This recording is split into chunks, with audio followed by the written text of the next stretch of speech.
They've just met up. There's a little movement in the scene just now. You can see the two of them getting together, and it's Ursula von der Leyen who's very much in charge at this moment in the proceedings on mask protocol and the rest of it. Boris Johnson at one point, as he's told to put his mask back on as they leave the photo opportunity, says, you run a tight ship here. He maybe is going to find out tonight how tight a ship. There are three headline issues they've gone in to try to kickstart in the talks process here: the level playing field, how you police it, and fisheries.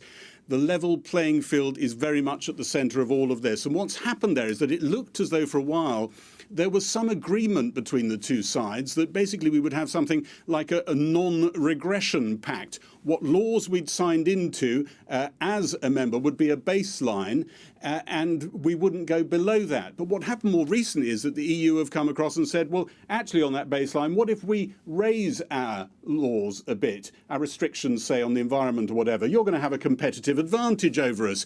We want to be able to spin round and maybe impose tariffs on you to compensate for that.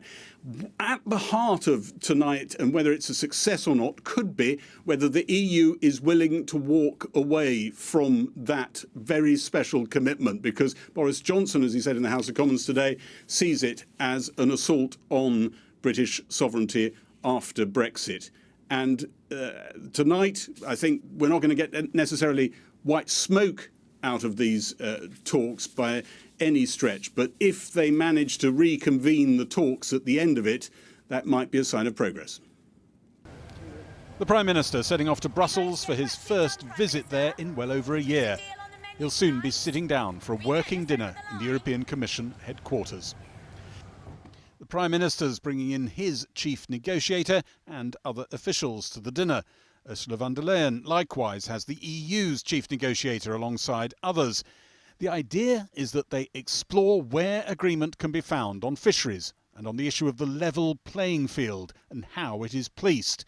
Just before heading off to Brussels, Boris Johnson told MPs what had to change. Our friends in the EU are currently insisting that if they pass a new law in the future with which we in this country do not comply or don't follow suit, then they want the automatic right, Mr. Speaker, to punish us and to retaliate. And secondly, they're saying that the UK should be the only country in the world not to have sovereign control over its fishing waters. And I don't believe, Mr. Speaker, that those are terms that any Prime Minister of this country should accept. For Europe's leaders like the German Chancellor and the Italian Prime Minister, you don't need to be a linguist to know what the number one priority is. Sprechen wir nicht, sondern wir müssen ein level playing field nicht nur für heute haben. Sicuramente il più importante è il level playing field. In Brussels, they dug out the Union Jack ahead of Boris Johnson's visit. Britain says the EU is making unacceptable demands on the level playing field, insisting that if the EU changed its laws, say reducing the working week, could decide to impose tariffs on Britain for not following suit. It's a pretty one-way street at the moment. But having said that, yeah, if a deal's possible, then it'd be great. But the key question is, at what price? And this is the question. If you just accept what they're on at the moment, that's a price that's far too heavy, and we certainly shouldn't pay it, because it's an end to our sovereignty. The Prime Minister arriving in Brussels tonight. It's hoped the mood at the talks tonight will be helped by the fresh agreement between the UK and the EU on how to interpret the Northern Ireland elements in the withdrawal agreement. With Northern Ireland effectively staying inside the single market as the rest of the UK leaves, the government today confirmed it had won a few months' breathing space for Northern Ireland's supermarkets to phase in checks on food from Britain. There were suggestions they might want to rethink their supply lines and get more products from the Republic.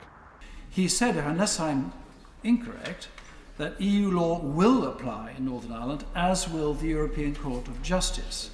Now, we've gone to all this effort to be free of these structures. Can you confirm that I've got it wrong, or he's got it wrong, one or the other? Minister? Well, my honourable friend never gets it wrong. He is right. It's there in the withdrawal agreement and in the protocol. Do you regret not voting for Theresa May's deal, No, which would have had the United Kingdom all in the same boat? No, I don't, because Theresa May's deal would never have delivered Brexit. And anyway, Theresa... But Brexit divides you from the rest of the United Kingdom. No, you just said there's a border down the sea. Yes, but Theresa May's deal did exactly the same. Theresa May's so deal... Brexit's been bad for you either way. Theresa May's... No, Brexit... Do you regret your Brexit vote? No, I don't regret my Brexit vote. Unfortunately, we had a Prime Minister who claimed she wanted to deliver Brexit. We then had another Prime Minister who tried to clear up the mess and didn't clear the mess up and is still trying to clean it up. A pit stop at the residence of the UK ambassador to the EU. Boris Johnson's visit to Brussels could be decisive in reviving stalled talks or moving towards no deal. Amid COVID and its deep economic wounds, another massive disruption in anxious times. Well, as the Prime Minister takes his seat at the dinner table opposite Ursula von der Leyen in Brussels, let's talk to Chris Peters. Until last year, Deputy Prime Minister of Belgium. He's now an MEP and sits on the European Parliament's UK Coordination Group. Mr. Peters, Boris Johnson has just pulled up his chair opposite Ursula von der Leyen. I just wanted to ask you to be a fly on the wall, really. Do you think their discussion's going to be cordial or a little bit frosty?